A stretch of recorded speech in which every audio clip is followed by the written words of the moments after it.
Hola, ¿qué tal? José Ignacio Beteta en el lado B, como siempre, conversando sobre temas interesantes, importantes además para todos nosotros, para ti que trabajas, que estudias, que vives en este país. En el Perú es un país un poquito complicado. Y hoy día nos toca hablar de un tema bastante importante, crucial además, que es el trabajo. El trabajo, tienes muchas formas de abordarlo, digamos. Cómo te va en el trabajo, cómo es tu empresa, tu clima laboral, ¿no? Número uno. Luego ya la capacidad que tienes de conseguir trabajo. Cómo está el mercado laboral, qué trabajo consigues, cómo lo consigues. Pero hay un ángulo del trabajo que a veces es difícil de entender, pero es muy importante, y es cuáles son las reglas de juego, las normas que rodean el trabajo, es decir, que impactan en el trabajo, en el mercado laboral, las normas que pone el Estado, las leyes, la regulación laboral. Y ustedes saben muy bien que en este tiempo, en los últimos años, la política ha sido un poco ruidosa, desordenada, caótica en el país, y eso ha impactado en la economía, en temas tributarios, impuestos y de repente quizás también en temas laborales. Hay reformas que no se han hecho, hay leyes y normas que se sacaron que no fueron tan positivas, hay otras que parecen buenas y no salen, otras que están muy mal y podrían salir. Entonces, este tema de las reglas de juego en el mercado laboral, en el trabajo, es muy importante y hay que abordarlo. Y para eso tengo conmigo en esta ocasión a un amigo mío muy admirado por mí en términos de saber de temas laborales, Germán Lora, abogado. ¿Cómo estás, Germán? Gracias por estar aquí. Gracias a ustedes por la invitación. ¿Qué tal? ¿Cómo has estado? ¿Bien? Bien, con harto trabajo, pero eso es bueno. Eso es Hablando de bueno. trabajo, justamente. Pucha, además el trabajo del abogado en temas laborales es complicadito. Sí, es un trabajo ingrato, ¿no? Porque a veces cuando uno hace algo y quiere que ese algo sea validado por una autoridad, por la SUNAFIL o por el Poder Judicial, y lo que te retornan son resoluciones o sentencias que se escapan un poco de la ley y que hacen interpretaciones que a veces uno dice, ¿de dónde salió esta interpretación? Y afectan el mercado laboral peruano, ¿no? Tú decías ahora las leyes laborales, pero yo diría también cómo interpretan las leyes laborales los jueces y cómo interpreta la SUNAFIL las leyes laborales, ¿no? Porque en los últimos años la posición del Poder Judicial frente a temas laborales ha sido desplazada por la posición que tiene SUNAFIL en temas laborales. O sea, antes el empleador decía, a ver qué dice el Poder Judicial respecto a un despido, respecto a un acto de hostilización, respecto a una remuneración, respecto a una jornada de trabajo. Ahora te interesa más lo que dice la SUNAFIL a través de su órgano que tiene poco tiempo de vigencia, que es el Tribunal de Fiscalización Laboral. Entonces, además de las leyes peruanas, es importante los organismos o las instituciones del Poder Judicial y en el caso del Poder Ejecutivo, como es el Ministerio de Trabajo, donde ahí también están las interpretaciones y las trabas en el mercado laboral peruano, ¿no? Ahora, eso es importante desmenuzarlo un poquito, ¿ya? Porque, como tú bien dices, hay reglas de juego, hay leyes, normas.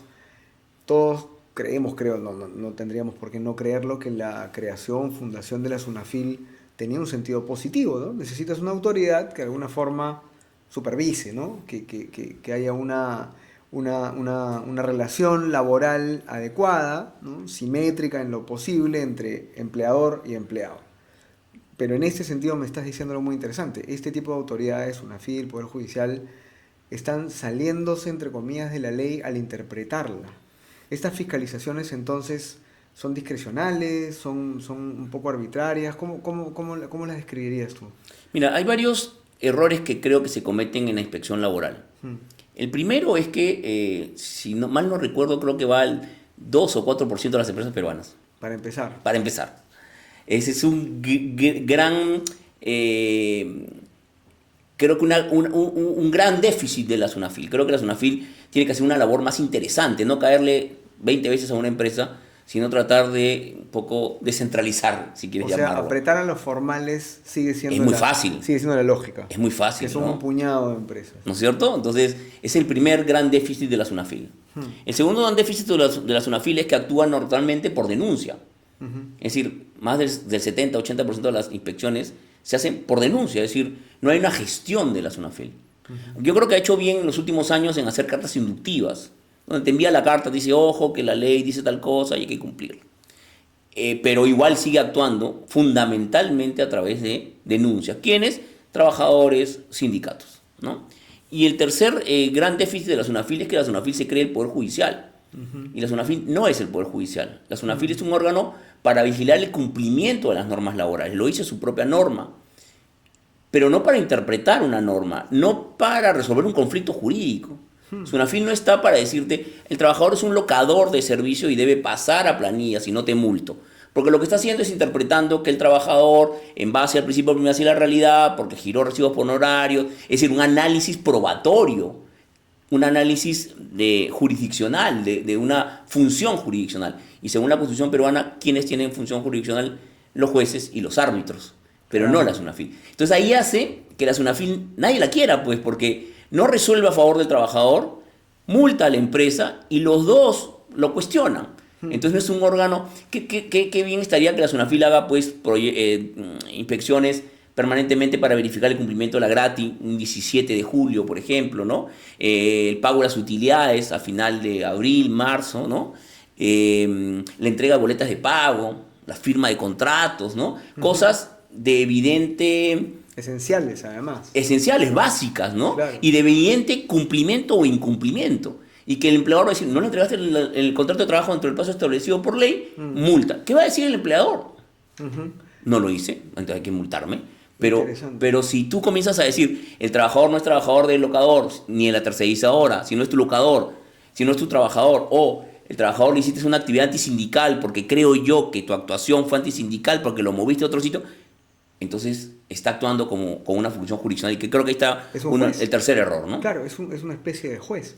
Ahora, dos preguntas. La primera, este tribunal, como tú mencionabas, de la SUNAFIL, ¿cuándo nació? La SUNAFIL nace con Humala, ¿no? Con Ollanta Humala, ¿recuerdo? Sí, está en el 2000, sí. 2013, 2014. Sí, 2014 creo, ¿no? nace. 2014 nace SUNAFIL. Sí, ¿Este tribunal de fiscalización de la SUNAFIL cuándo nace? Tiene pocos años, tiene 2018, 19, tener 2020, 4 o 5 años. 5 o 6. Sí. ¿Y esta es una entidad que es como una segunda instancia, así como en la SUNAT del tribunal? Es un tribunal, como el Tribunal de Fiscalización Tributaria, ¿no? Igualito, es decir, es una última instancia en revisión. Antes del Poder Judicial. Antes del Poder Judicial. Pero lo interesante es que revisa solamente infracciones muy graves. Si no todo llega. Un pago de la grati no llega, ¿no? Claro. Llegan cuestiones muy, muy residuales al tema, porque acuérdate que en la SUNAFIL hay, en la ley de inspecciones hay incumplimientos leves, graves y muy graves. Ni los leves, que pueden ser importantes, ni los graves, que tienen que ver, por ejemplo, con remuneraciones, tampoco. Llegan realmente lo muy grave, lo que tiene que ver con seguridad y salud en el trabajo, con temas sindicales, con obstrucción a la labor inspectiva, con tema de vacaciones. Esos llegan, pocos llegan. Entonces la materia tampoco es tan amplia, ¿no? Y la segunda pregunta, como tú bien dices, se molestan con la SUNAFIL, el contribuyente está fastidiado, molesto con la SUNAFIL por este énfasis exagerado en las fiscalizaciones a un puñado de formales, estamos claros en eso, pero además pareciera que el fiscalizador, el oficial, ¿no? de la SUNAFIL, termina teniendo esta especie de incentivo para tratar de encontrarte la falla y de, como tú dices, buscar la forma de él decidir, ¿no? quién es el bueno, quién es el malo en este asunto. Hay un proyecto de ley, por ejemplo, que espero que no salga porque está en curso, que planteaba exigía al MEF que separe una partida presupuestal para bonos o incentivos a fiscalizadores de la SUNAFIL por sanciones, por acciones de cumplimiento impuestas. Claro, si ya tenemos una SUNAFIL que aprieta a pocos y la aprieta de una manera discrecional, ¿no? Y para colmo le vas a dar bonos e incentivos, ¿qué estás creando, ¿no? O sea, vayamos un poco al fondo de la SUNAFIL. ¿Cuál es la forma de actuar de la SUNAFIL? ¿Es más pro empleador, más pro empleo? ¿Se pone al medio? ¿Cómo lo ves tú? La SUNAFIL debería ser una entidad que busque la prevención de los incumplimientos laborales. Okay. En la guía, en llevar de la mano al empleador, ¿no? Para la verificación, para el cumplimiento de obligaciones laborales. Y ante un primer requerimiento, ¿no? Y lo estás haciendo mal, no has pagado, no has hecho, no has entregado, advertir, y ante un segundo, multar, ¿no? Pero la SUNAFIL en los últimos años tiene el principio sancionador. Todo tiene que ir por sancionar. Y si a eso le sumas un tema económico que podrían, ¿no? Se agrava muchísimo más. Más aún cuando hace 5 años, cuando fue el accidente de McDonald's, Se cambiaron las normas. En el Perú creen que solucionan los problemas laborales cambiando las normas, ¿no? Claro. Se va a cambiar la norma y ya no se va a caer ningún trabajador, ni se va a electrocutar ninguno, eso es lo que creen, ¿no? Y se cambió en el 2019 la norma.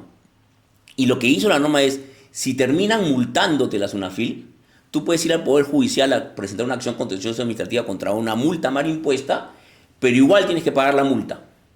Entonces los empleadores, para ir a la contenciosa administrativa, tienen que pagar la multa, que puede ser pues, 150.000, 80.000, como si nada, ¿no? Y la pregunta es, ¿qué pasa cuando le gane a la SUNAFIL, que algunos ganan? ¿Quién me devuelve la plata, no? Pero el tema no está ahí, sino que también está en que tenemos un sistema laboral que va por el lado de multar fundamentalmente, ¿no es cierto? Y esto sumado a una cuestión bien interesante que yo siempre que tengo una entrevista trato de tener una función educativa, ¿no? La gente cree, los trabajadores creen que la SUNAFIL les va a solucionar el problema. O sea, la gente cree que yendo a la SUNAFIL... Yo acabo de tener un caso de día, acabo de venir a una reunión y un cliente dice, oye, me están hostigando, ¿no? Entonces, si no cumples con cesar el acto de hostilidad, voy a la SUNAFIL. O sea, ven en la SUNAFIL, los trabajadores, una solución inmediata a sus problemas, claro, porque el Poder Judicial te dura 5 años, ¿no?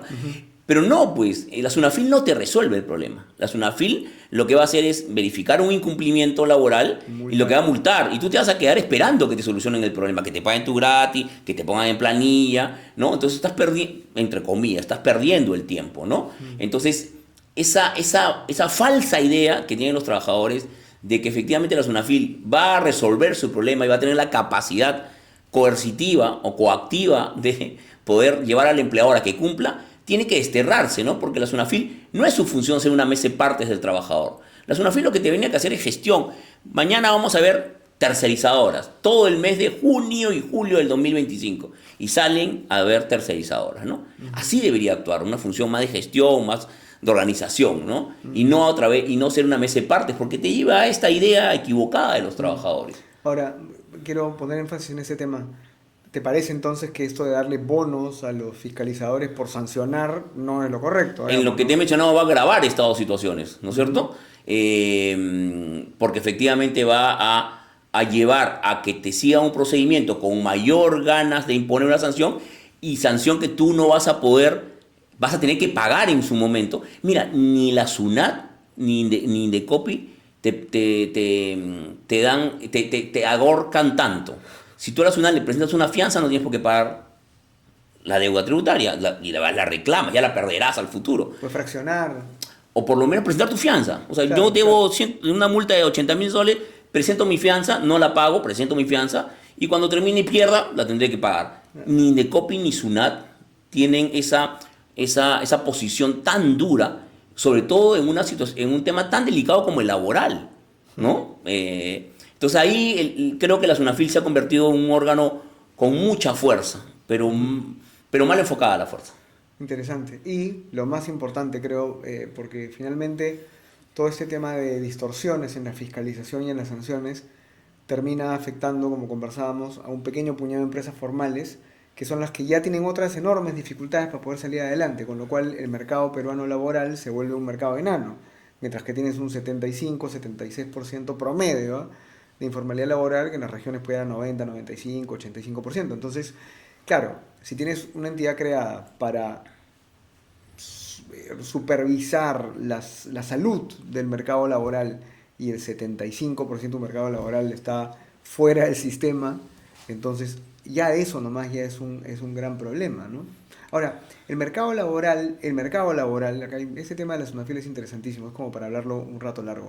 Pero el mercado laboral peruano, digamos, la legislación laboral es muy rígida. Hay estudios que dicen o hablan de la rigidez de la legislación.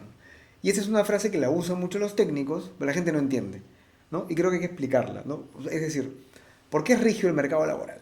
¿Por qué es rígido el mercado laboral debido a la legislación laboral? ¿Y qué impacto tiene esto en el trabajo de la gente? En que no sea fácil conseguir trabajo, etcétera. A ver, no creo que sea rígida por el tema económico. Yo siempre explico que a mí un puesto de trabajo me cuesta 60.000 soles al año y lo divido entre 15, entre 20, entre 5, no importa. O sea, yo presupuesto un puesto de trabajo anualmente, con lo cual si tengo que pagar 15 beneficios como en la legislación peruana, pago aquí, lo divido entre 15. Si tengo que pagar 12, lo divido entre 12, ¿no? Si pongo por 20, lo divido entre 20. Entonces, el tema económico puede ser manejable, ¿no? Es un tema... Yo creo que el mercado laboral peruano está siendo afectado, viene siendo afectado hace 25 años por dos situaciones fundamentalmente. Primero, porque la entrada es inflexible y la salida es inflexible. Ya. Si tú tienes una casa donde te cierran la puerta, una ventana y te cierran la otra ventana, te ahogas. Entonces en el Perú es muy difícil contratar a plazo fijo por una necesidad y muy difícil salir. Entonces, cuando dicen, ¿por qué en el Perú hay tantos contratos a plazo fijo? Cuando la gente sabe que está mal contratada, el empleador sabe que está haciendo mal en contratar a plazo, porque la salida es no existe salida en el Perú correcta. No existe una posibilidad de salida en el Perú. Saludable, digamos. Saludable, una salida no solamente saludable, eficiente para las empresas. Hay empresas que ese puesto de trabajo ya no lo necesitan. Y la no necesidad de ese puesto de trabajo no es una causa justa para despedir, con lo cual el trabajador va a regresar. ¿No es cierto? Entonces, eso es lo primero. Un ahogamiento a las relaciones laborales. Porque lo interno lo vamos a conversar ahorita. Lo interno es 15 beneficios en principio, ¿ya? Pero la entrada y sobre todo la salida es complicada. Entonces ahí hay que revisar esos dos mecanismos. Cuando tú le dices eso a una persona más preocupada por los derechos laborales y los derechos sociales, poniéndonos en sus zapatos, te dicen, no, es que tú lo que quieres es votar a la gente rápidamente. Y ahí hay un truco, es decir, hay que explicarles que no por el hecho de hacer más rígida la salida, estás garantizando que haya más trabajo formal, ¿no es cierto? Al revés, mientras más difícil es la salida, menos vas a contratar formalmente. Yo acabo de tener un cliente, no voy a decir el nombre, pero acabo de tener un cliente chileno que ha venido a poner una empresa en el Perú. Cuando le cuentas la inflexibilidad de salida, tenía que contratar 100 trabajadores. Ha hecho una estructura para contratar 20 en planilla, 80 afuera, porque además 20 en planilla por el tema de utilidades, que también es un tema que hay que conversarlo, ¿no? 20 en planilla, 80 afuera, con tercerizadoras, locadoras. He tratado de estructurarlo de otra manera, porque dice la salida. No, yo no puedo contratar trabajadores que se perennecen en el puesto de trabajo y que yo no tenga una flexibilidad. No porque me da la gana, una flexibilidad de funcionamiento, de necesidad empresarial. No estoy diciendo la desvinculación libre, ¿no? La reposición debería reservarse solamente para casos especiales. Maternidad, sindical, reclamos de los trabajadores, es decir, para infracciones de derechos constitucionales, porque es muy curioso hoy que le den la misma reparación a un trabajador común que a la madre, que yo vote una madre embarazada, o que vote un trabajador o cualquiera de 25 años sin hijos, sin nadie. Tiene la misma reparación, uno tiene nulidad y el otro tiene despido arbitrario, los dos regresan a la empresa. Entonces, si tú le vas a dar el mismo beneficio y no sobreproteges derechos como la maternidad, no tiene sentido. En otros países del mundo te miran, oye, todos tienen derecho a reposición, ¿sí? En otros países del mundo válidamente reservan la reposición solamente para casos sumamente importantes.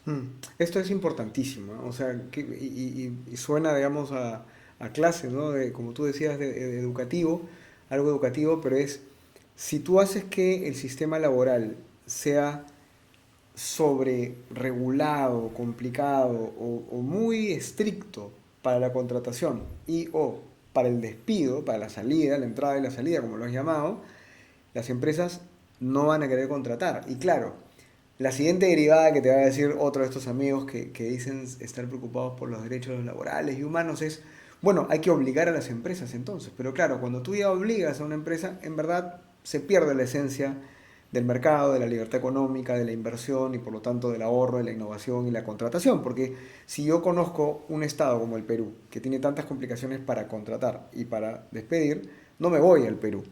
O sea, pongo mi headquarter, mi base en otro lado. Correcto. O hago lo que me cuentas ahora, que es muy interesante. Claro, hago una estructura laboral en donde hay la menor cantidad de planilla y la mayor cantidad de consultores, con lo cual está perdiendo el trabajador peruano. Correcto. ¿No? Correcto. Sí.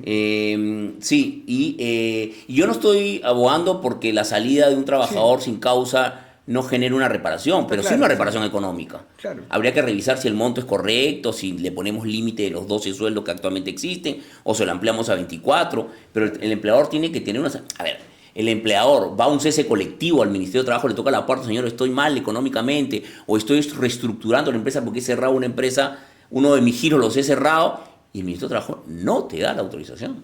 O sea, entonces tú dices, ¿sabes dónde encuentras la salida en el Perú para salir indemne de cualquier tema laboral si quieres modificar el número de tus trabajadores? ¿Cuál es? Liquidando, disolviendo la empresa. Claro, la quiebra. La quiebra. Claro. Había una línea aérea muy famosa en el Perú que en pandemia nadie le posibilitaba suspensión perfecta de labor y se complicó. ¿Te acuerdas? En pandemia Sí. lo hicieron más complicado de lo que Increíble. existía. Increíble, cuando debe ser lo más flexible. Y la empresa agarró y dijo, no me quieren ayudar, y se fue. Sí. O sea, no era la única razón, lógicamente. No voy a decir que la laboral es la única razón. Pero fue una razón importante. Entonces lo único que hizo para salir indemne de cualquier situación laboral es liquidarse, irse, ¿no? Sí. Y lo otro es, vamos a los derechos, como tú mencionabas, ya no tanto a la entrada y la salida, sino a la protección de los que ya están trabajando. Sí. Porque, otra vez, no es nada, esto no es nada metálico, ni capitalista, salvaje, nada por el estilo. Es, la empresa busca sostenerse en el tiempo de una manera eficiente, ganar, evidentemente, y para eso necesita un capital humano, trabajo, etc. Una cosa es la contratación, entrada y salida, y la otra es los costos de la operación, en términos laborales, ¿no? ¿Cómo ves eso en el Perú?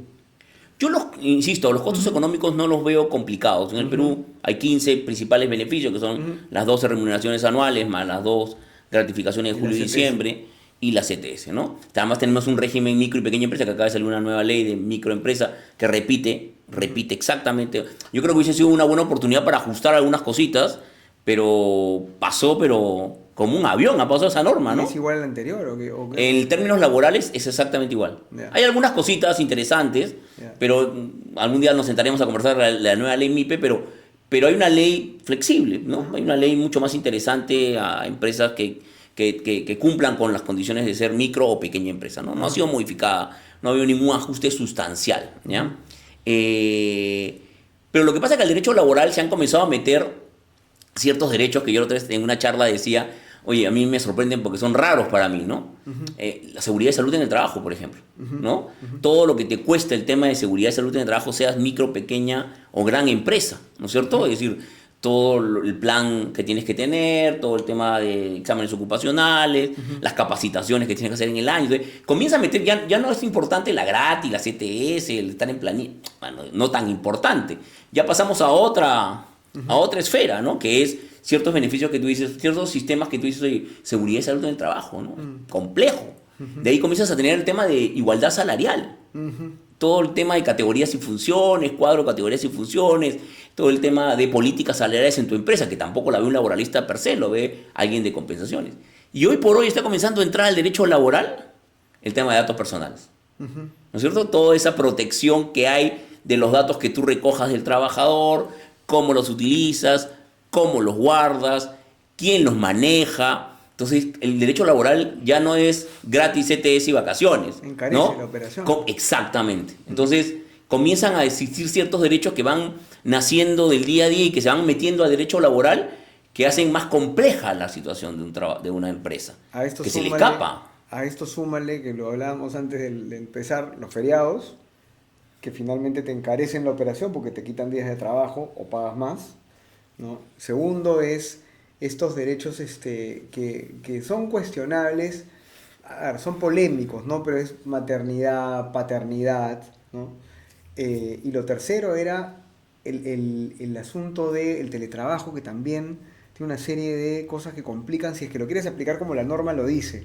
Yo entiendo que si quieres aplicar, nadie lo hace realmente. Es un mecanismo que casi que es un adorno, ¿no? Pero si lo quisieras aplicar, y si la idea era buena, tendrías prácticamente que pagar la luz, la internet y no sé cuántas cosas a la persona en su casa, ¿no? Que es una locura lo que salía en la norma.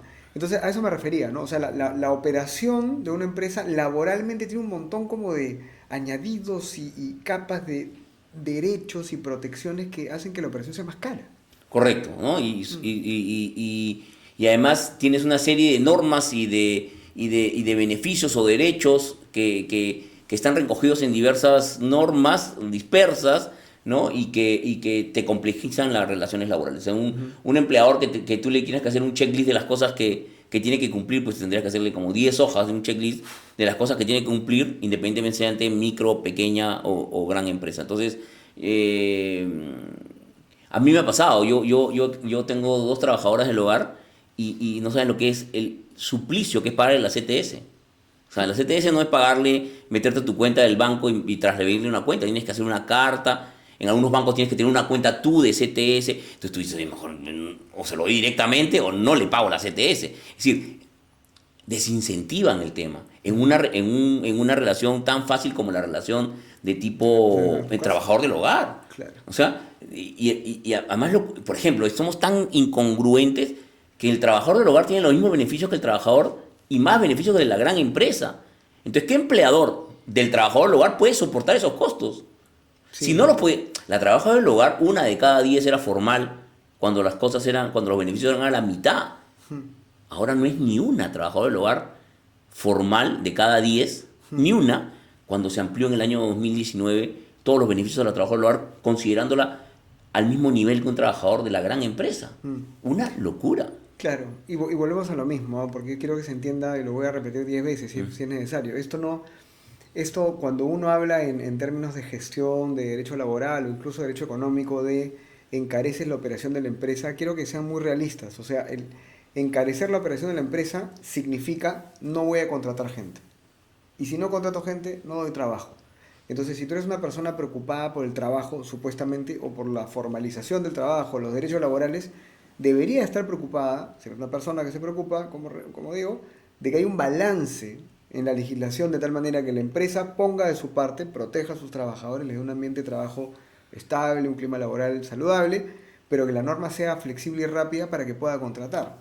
Entonces, y hay que hablar las cosas así, ¿no? Porque a veces el derecho laboral siempre ha sido muy, obviamente, por obvias razones, ha sido muy... le han puesto muchos reflectores, todos estos, digamos, estas ideologías un poco más intervencionistas, colectivistas, porque supuestamente puede ser el núcleo de la relación laboral del posible opresor con el oprimido, pues, ¿no? El millonario y el pobre, ¿no? El capitalista y el obrero. Entonces, ha sido siempre un tema de dogma, de ideología, meterse ahí, no dejar que las empresas ganen una posición y que los trabajadores tengan sus derechos, pero más allá de todo ese romanticismo que muchas veces ha sido inútil y ha generado más polarización y más ruido, en la cancha lo que necesitas es empresas que den trabajo y trabajadores que puedan moverse rápidamente de un trabajo a otro, ¿no? En lo que tú mencionas, creo que es importante resaltar que a veces trabajamos para ese 25% que tiene derechos y queremos cargarle más derechos a lo del 25%. Yo no creo que esté mal que un Estado, un gobierno, piense en otorgar mayores protecciones a sus trabajadores. Pero lo primero que tiene que hacer es ampliar la base, como el tema tributario, ¿no? O sea, tenemos que ampliar la base, tenemos que llegar a un 60% de trabajadores en planilla, y ahí comenzamos a pensar qué más beneficios les podemos dar, qué más feriados quizás, o qué más licencias, protección a la mujer trabajadora, que hay muchas más mujeres trabajadoras entrando en el mercado formal.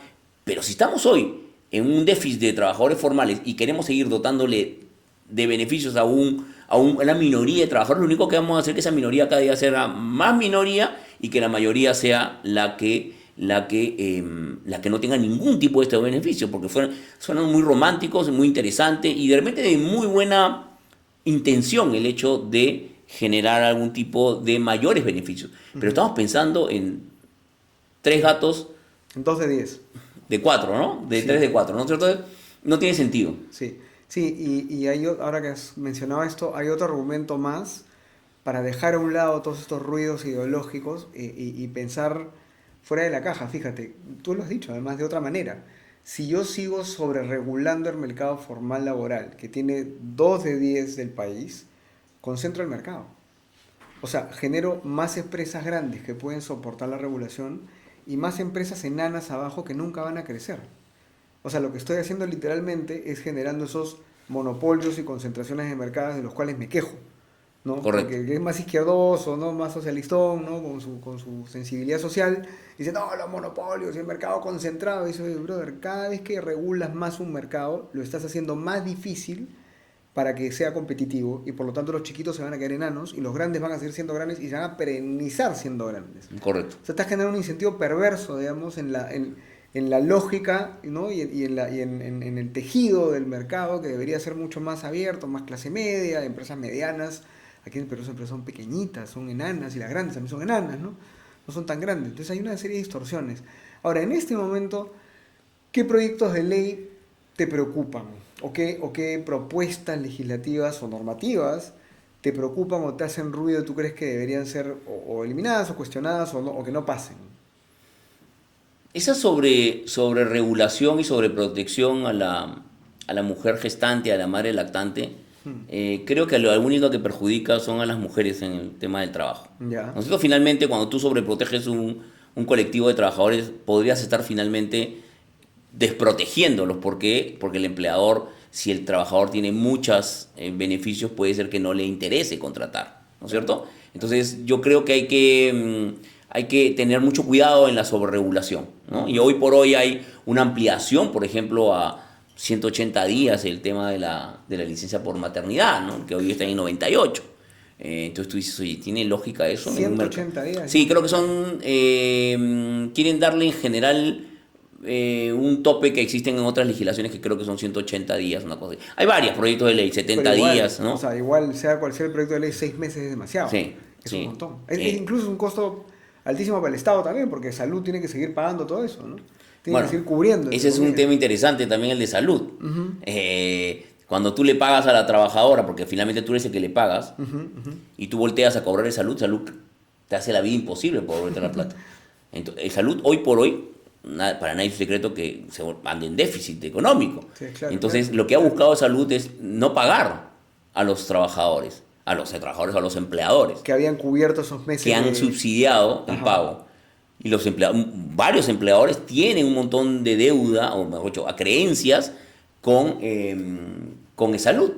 Esalud no le está pagando. O sea, para entenderlo mejor y que Sí. todos lo entiendan, la normativa lo que dice es cuando una madre pasa, una mujer pasa licencia de maternidad, esos meses los cubre salud. Cuando la mujer está en periodo de pre y postnatal, Ajá. el empleador le paga su remuneración, Ujú. tal cual, y después voltea y le cobra de salud a través de un sistema de reembolso. Le dice, salud, ya le pagué, devuélveme el dinero. Porque en verdad la carga es tuya, porque yo te pago todos los meses el 9%. Exactamente. ¿No es cierto? Entonces, como yo te pago el 9%, tú tienes que responder ante esta prestación económica. Y de salud lo que hace es te pone una serie de inconvenientes para no devolverte ese dinero. Y entonces hay un montón de deuda que tiene salud con muchos empleadores, con varios empleadores, y que se está buscando también en el Congreso ver cómo se soluciona ese problema. Que se tenga un crédito al final de año, un crédito tributario, algo, pero que se devuelva ese dinero, porque al final es un desincentivo para las entidades. Otro de los temas que no tiene nada que ver con la gratis ETS y vacaciones. Exacto. Tiene que ver con una ineficacia, con una falta, no confiar en el sistema. ¿No es cierto? No se confía en el sistema porque no hay dinero. No, y la gestión de salud ya es otro animal, es otro tema. Ese es otro monstruo que Totalmente, se agarra. totalmente, sí. Entonces, un tema es interesantísimo. Cuando tratas de incrementar o fortalecer los supuestos derechos o protecciones o beneficios de las personas en periodo pre o post maternidad, lo que estás haciendo más bien es ahuyentando, ¿no?, a la empresa de contratar a esas personas o de tener mucho más cuidado de contratar a mujeres. Correcto. Claro. Cualquier colectivo, ahora toca mujeres, pero cualquier colectivo de personas De acuerdo. que quiero yo incentivar, hay que ser muy inteligentes en la forma de hacerlo, ¿no? Porque finalmente puede generarte un inconveniente o una percepción distinta en la contratación, ¿no? Y genero más la brecha de la diferencia de cuántos hombres y cuántas mujeres están insertados en el mercado laboral. Por eso que la gente dice, ¿por qué existe esa brecha? Pues porque se carga más a la mujer que al hombre, ¿no? Eso, después hay a mí me resulta extraño, y escribí un artículo hace poco, la semana pasada, sobre que en el Perú no se haya tocado el tema directamente, el tema de la reducción de jornada, como existe en otros países. O sea, me parece extraño que no sea una materia puesta por las centrales sindicales sobre la mesa, ¿no? No sé si les gustará trabajar muchísimo, porque al peruano le gusta trabajar, ¿no? Acuérdate que hace muchísimos años supuesto. se puso un límite a las horas extras y los que derogaron la norma fueron los trabajadores porque querían trabajar horas extras y no me pongas ningún límite. Entonces, el peruano tiene esa costumbre de trabajar, todo ¿no? lo que puede, Por eso claro. que a mí me parece muy interesante cuando dicen, oye, el peruano cuando le reduzca la jornada va a ir a su casa a descansar. No, va a ir a cachuelear. Te va a trabajar más de lo que trabajaba antes, ¿no? Esas horas que le vas a dar libres es para que busque otro trabajo, ¿no? No se ha tocado ese tema directamente, ¿no? Hay un proyecto de ley que estuvo muy avanzado que era incorporar el refrigerio en la jornada de trabajo. Ok. Con lo cual, de alguna manera, una 5 reducción horas, indirecta. 5 horas menos, claro. Claro, 45 minutos menos Y entonces era una reducción indirecta, ¿no? Hay un proyecto de ley también interesante, que no sé qué sentido tiene, para serte franco, que es reducir la jornada de 48 a 38, ni a 36, ¿sabes? Porque puede ser 36, a 38 ese proyecto de ley, lo cual me resulta rarísimo, No para los padres, trabajadores con hijos huérfanos. Es decir, que no tenga padre o madre, y quien trabaje sea el padre o la madre, Ajá, ¿no es cierto? No sé cuál es el sentido. O sea, el sentido de seguramente sea cuidar al niño, ¿no? O a la niña. Pero, Pero se aplica lo que tú dices, o sea, en el momento en que le des ese correcto. beneficio a ese grupo, lo que estás haciendo es ahuyentando al empleador de contratar a ese grupo. Porque si yo sé que tú eres un padre de un niño que no tiene madre, ¿no? O una madre de un niño que no tiene padre, no te contrato, pues, porque sé que vas a trabajar 10 horas menos. O O sea, generar un incentivo directo para la contratación. Es decir, a la par de que reduzco la jornada, trato de buscarle un incentivo a la contratación de este colectivo de trabajadores, ¿no? Ese es otro que de alguna manera habla con tiempos de trabajo. A mí me preocupó mucho la cantidad de feriados que hubieron. Se crearon 4 feriados adicionales y hoy por hoy se dieron cuenta de que el año pasado en diciembre se trabajaron 15 días sí, efectivos. sí, fue una locura. Tenemos 16 feriados fuera ya de los días, digamos, no laborables naturales, ¿no? O sea, no de los... O sea, se suman a otra serie de días, ¿no? Al final eran como 21, 21 sumaba, eran como 21, 22 días, Sí, porque creo. además sumabas a los feriados del Estado, Exacto, que ya eran como 5 o 6, entonces exacto, tenías como 20. Ahora el exacto. Estado ha sido más recatado y te ha dado 2 nada más Sí, pero durante el año. es una locura, los feriados era de locos. Ahí te das cuenta que los políticos pues viven en una burbuja justamente de informalidad. Como saben que eso pues no existe, es un tema etéreo y los formales son un puñado, se mandan con todo. Un tema importante que seguro le vas a mencionar es el tema de los sindicatos. Con eso terminamos, porque es una pregunta muy importante. En un momento, cuando se trata de eliminar la tercerización junto con la eliminación de la tercerización velada, soterrada, que al final no funcionó, se salió otro decreto legislativo que fortalecía de manera exagerada la creación, los derechos, la fuerza de los sindicatos frente a las empresas. Ahora hay otro proyecto de ley creo que está avanzando en ese sentido, pero más allá de la especificidad de estos proyectos de ley, ¿cuál es el rol de los sindicatos y su lugar, su balance, su punto medio, digamos? Bueno, hay que ser conscientes también y claros que en el Perú el número de trabajadores sindicalizados creo que no supera 6, 7, 8%. ¿De acuerdo? Correcto. Ujú. Con lo cual existe en el Perú, estoy hablando de los trabajadores formales, y gran parte de ellos son en el Estado, Ujú. ¿no es cierto? Gran parte de los trabajadores sindicalizados son trabajadores de empresas o entidades del Estado. Entonces en el sector privado existe mucho menos, ¿no? Primero porque son sindicatos pequeños, Ujú. muchos sindicatos no son ni mayoritarios. Mm. Eh, yo creo que la finalidad de un sindicato a veces está mal entendida, ¿no? Cuando uno tiene la posibilidad de interactuar con los sindicatos, tienen una idea, creo que no consciente, de su injerencia en la empresa, desde el punto de vista de sacar a la empresa adelante para después recoger los frutos de ello, ¿no? Entonces, el hecho de que de un pliego de reclamos, que es su principal actuación, a eso quería referirme, es decir, los sindicatos no tienen participación política en este país, ¿no es cierto? Claro. En otros países tú hablas del sindicato y lo enfocan de un lado político, ¿no? ¿Cómo le llaman? Un agente político en muchos países del mundo. Acá nomás Argentina es un agente Ujú. político, el sindicato. ¿No? En el Perú no, ¿no? En el Perú hay todavía una relación muy Sí. empresa-sindicato. Pero tú ves en una negociación colectiva, una presentación de un pliego de reclamo y el proceso de negociación colectiva, donde tú los tratas de involucrar en gestión de la empresa y dices, oye, la otra estaba con un cliente y le decía, oye, sindicato, ayúdanos a que tus afiliados instruyenos a que coman comida sana porque hemos detectado que todos están con 60% con grado de obesidad importante. No, a mí no me metas en estas cosas, ¿no? Yo te pido el aumento del 5%, el 10%, mis utilidades, todo, pero en compromisos mucho más allá de ello para salir todos adelante Ujú. y que la empresa crezca y haya mejor salud, ¿no? No se comprometen. Hay un tema de pedir, pedir, pedir y no responsabilizarse de ciertas actuaciones que deberían hacer. Yo Mm. creo que un sindicato entra en ese, en esa función y realmente la interioriza y busca, bueno, porque lo dicen, pero no lo ejecutan así, el bienestar de la empresa para todos tener un beneficio económico o cualquier tipo, yo creo que podríamos mejorar las relaciones con los sindicatos. El sindicato es un ente que hoy pide mucho y da poco a la empresa y que creo que debería de enfocarse de otra manera. Y volvemos al mismo tema, o sea, fortalecer sindicatos más allá de su bondad o existencia necesaria, termina afectando un puñado de empresas formales que ya tienen todos estos problemas de los que hemos hablado. O sea, ya tienen las dificultades de entrada, de salida, beneficios, salud que no funciona, SUNAFIL que te fiscaliza, y para colmo ahora tienes sindicatos.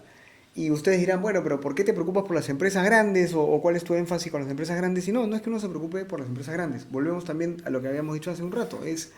Termina generando reglas para los grandotes. O reglas que solo los grandotes pueden cumplir. Con lo cual, todos los demás se quedan abajo. Y eso no es una institucionalidad saludable en un país. Un país saludable tiene que tener una institucionalidad en donde las reglas y las normas sean aplicables, sean realistas y sean cumplibles por todos, no por unos cuantos y que todos los demás estén fuera del sistema, ¿no? Y el tema laboral es muy importante para eso, para integrar. Sí, es difícil a veces ver a trabajadores que, a ver, fue un gran ejemplo, los trabajadores que en pandemia podían voltear y tener una AFP donde sacar plata. ¿Por qué? Porque habían estado 10 años en una relación formal. Y los trabajadores que no tenían de dónde voltear a sacar plata para poder hacer frente a la no posibilidad de trabajar en pandemia o atenderse en la seguridad social.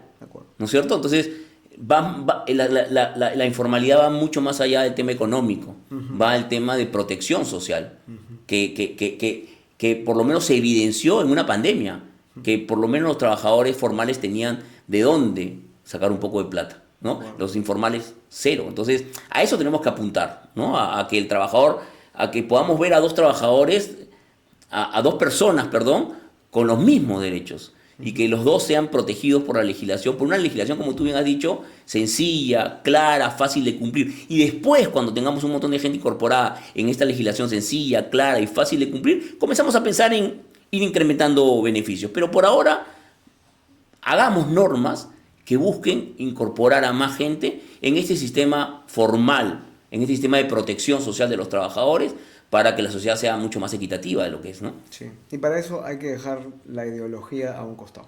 Correcto. Todos los romanticismos, ideologías, moralismos, indignaciones que surgen ahora peor de las redes sociales y de esta comunicación tan polarizada en la que estamos, no ayudan a un debate saludable, transparente, honesto sobre cómo generar más trabajo.